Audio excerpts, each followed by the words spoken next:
Hotel Kesari नंदन, पीपीगंज, गोरखपुर। जी हाँ, एक और नया कॉमर्शियल प्रोजेक्ट हमने अपने पोर्टफोलियो में ऐड कर लिया है और बहुत ही जल्द एक क्लासिकल डिजाइन का एग्जाम्पल जो कि डिजाइन सडा 7 की टीम रेडी कर रही है, वो आपको देखने को मिलेगा। लगातार हम अपने जो भी हाई एंड कॉमर्शियल प्रोजेक्ट हैं उनका डिटेल हम आपसे साझा करते रहते हैं।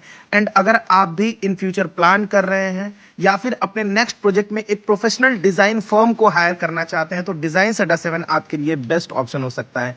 मैं एक चीज बता दूं, एज अ फाउंडर मैं इंजीनियर निखिल राय ये आपसे प्रॉमिस करता हूं, मेरे द्वारा कही गई हर एक सेंटेंस के पीछे एक स्ट्रांग टीम है जो वर्क करती है आपके विजन को सही करने के लिए, रियलिटी में चेंज करने के लिए। सो आप एक रिस्पॉन्सिबल डिजाइन फर्म पे भरोसा कर सकते हैं। Thank you so much.